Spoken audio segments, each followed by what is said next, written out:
Welcome back to another episode of Knowing is Knowing. I'm your host, Rashad Young, and as always, I appreciate you guys tuning in.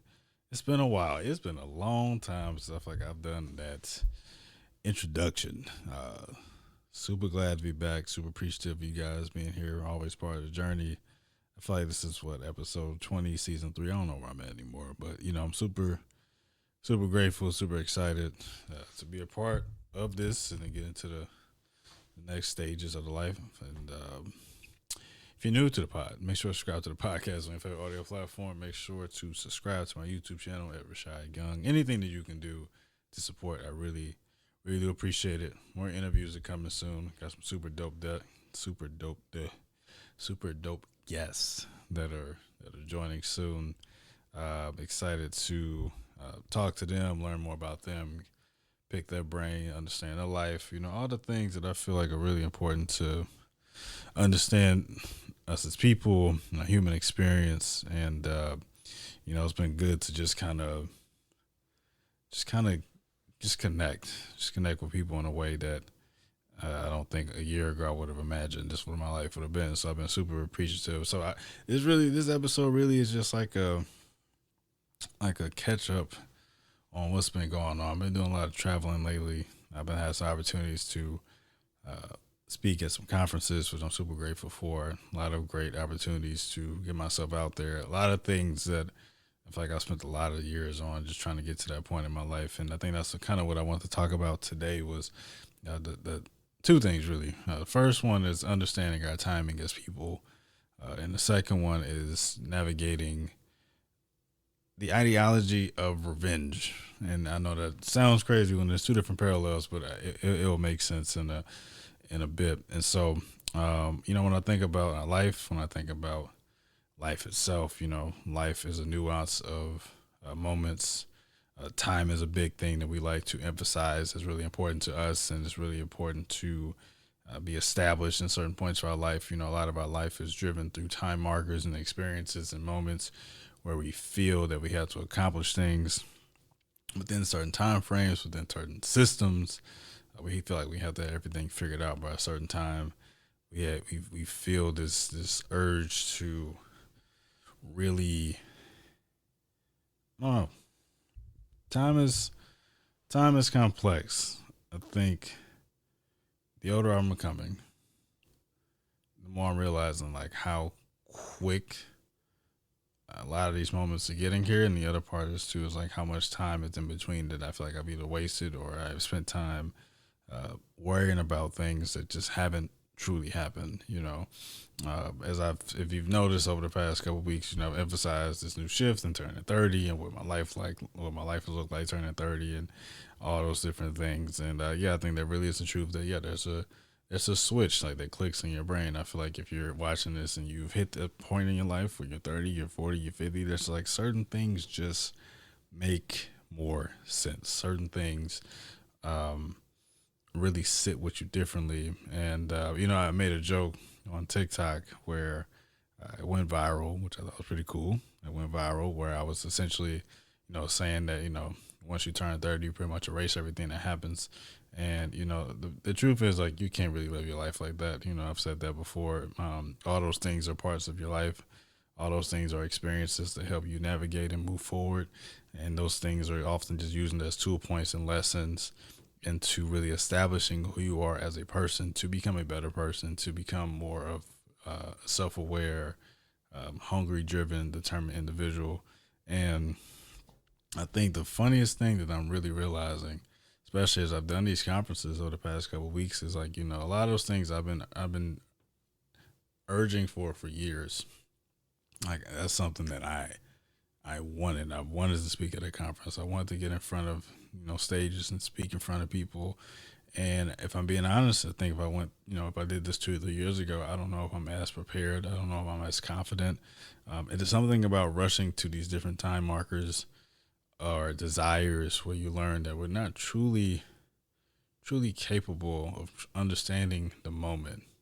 Time creates experiences, and experiences create lessons to help people understand you better, but also it gives you a sense of understanding on how these things work. And also you get a sense of appreciation. I think you get a better sense of appreciation when you do have to go through the grit, the moments where you fall on your face, the moments you experience failure, the moments you experience heartbreak, whatever it is. Like, you have a different sense of appreciation when you do hit that point in your life where you've been desiring or wishing for it to happen a certain way, and it does happen. You just have a different lens of understanding, which I think I don't know if I would have had that same level of understanding if I did certain things earlier in my life, just because my hunger was driven and my hunger for these moments were driven in the need to feel accepted in spaces with people I did not know, but I wanted them to know who I was, if that makes sense. Like, it was like this urge to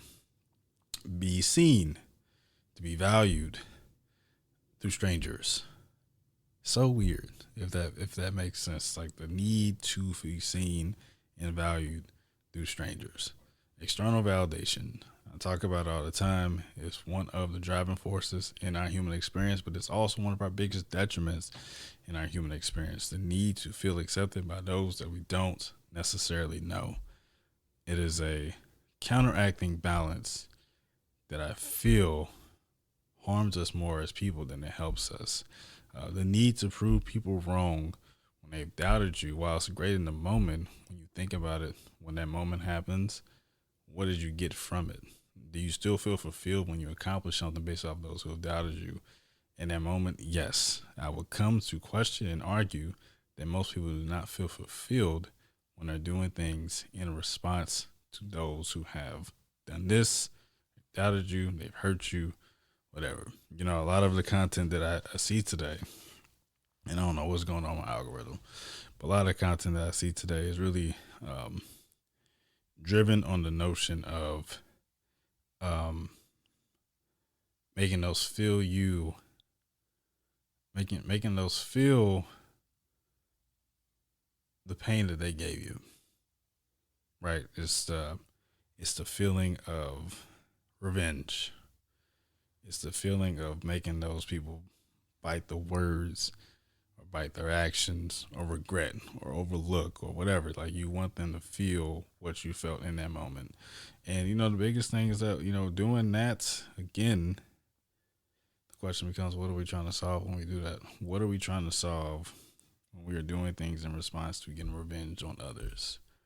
That is something that I've been learning. That is something I'm continuously learning, because that's something I've struggled with. Like, I think when things have happened to me, I wanted to get my get back. I wanted to get my lick back. I wanted to make sure they felt what I felt. But in actuality, you learn that people make decisions based off their own convenience, really. And regardless if it affected you or not, the likelihood of them caring in the way that they impacted you is relatively slim. Again, it goes back to the notion of understanding that we as people have the ability to make our own decisions. We also cannot control the chain reaction that comes from those who have harmed us. We cannot control the chain reaction of how somebody else's actions affect us. All we can control is how we respond to the things that happen to us. All we can control is what do we do when these things happen to us.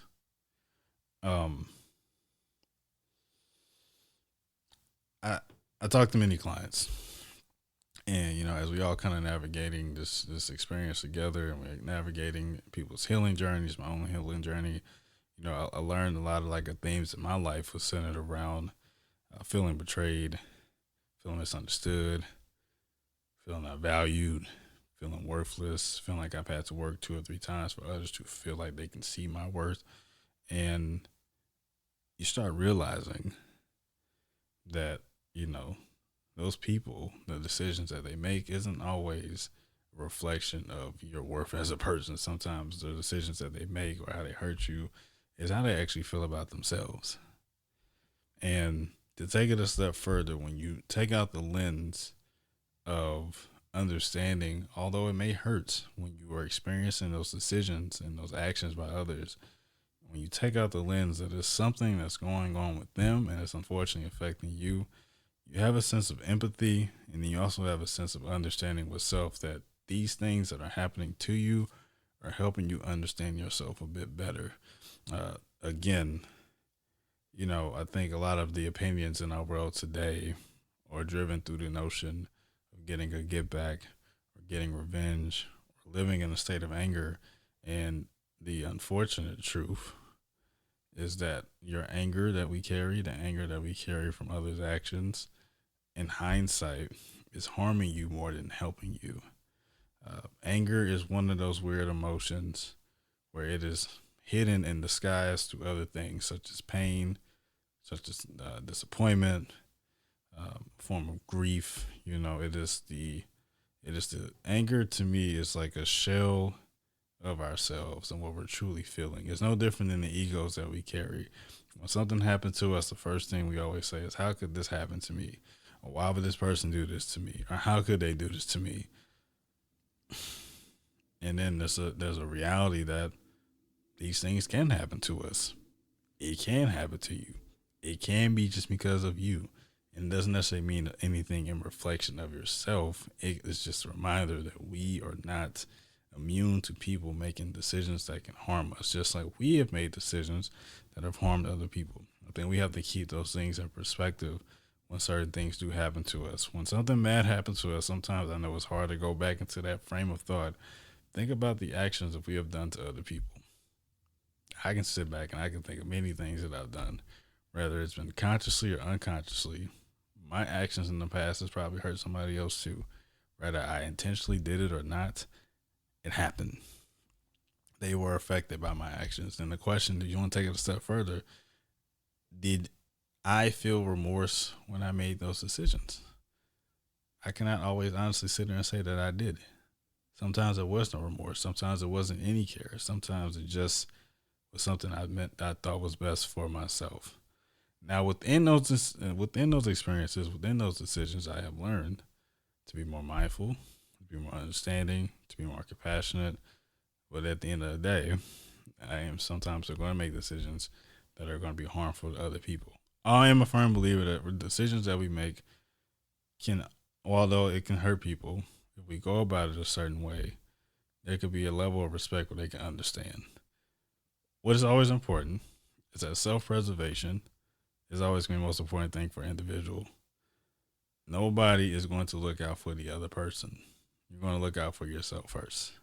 That is human nature 101. Self-preservation is one of the biggest things that humans experience, and also as individuals, you're going to think about yourself first before you think about somebody else. I don't care about the relationship. I don't care about the dynamic. It is the truth. The only way it's not is if there's children involved. But if we're thinking about just you and somebody else, you're going to choose yourself first. That's just what it is. It's an unfortunate truth, but it is the truth. So when we connect with people, when we think about that, we have to keep that in mind, that people are going to always make a decision that's best for themselves. It does not matter. And yeah, there's some people who will put other people in front of them. And again, the question becomes, how's that worked out for you? That's usually when we get burned the most. It's when we put somebody else's feelings or values in front of our own, which is also creates a cycle of for those who become hardened, they become jaded, they become in spaces of complexity. Like there's a lot that comes with that. I think we have to remember. But to get back to the point of the original point of this conversation, I want us as individuals, including myself, to quit focusing on getting to a destination by a certain time. All it does is limit your ability to understand, to grow, and to adapt. We place value on time markers and age in some weird way.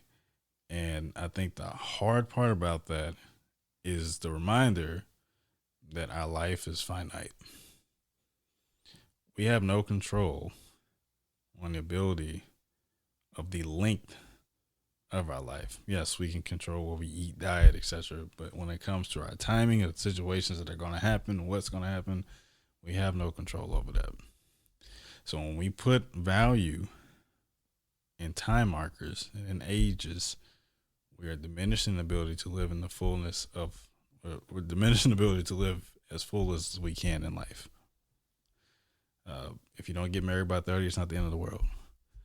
If If you don't have kids until you're 35, it's not the end of the world. I understand the biology aspect. I get all that. I'm talking about for those who feel that they're a failure because they did not accomplish something by a certain age. If we want to be honest, we want to take it a step further. In today's time, most people are going to hit their milestones until their mid to late 30s anyway. The economy is at an all-time low, regardless of your political views. I'm not here for that. The point being, though, is that we have to reestablish what is it that is most important. Do not let this camera fool you. Do not let these mics fool you. Don't let these people who are taking thousands of dollars into highly edited professionals to make you feel that your life is not worth anything because you're not at a certain place at a certain time. The dangerous part about influencers and influencing is our inability to see between what is real and what is not. Again, all this is a facade.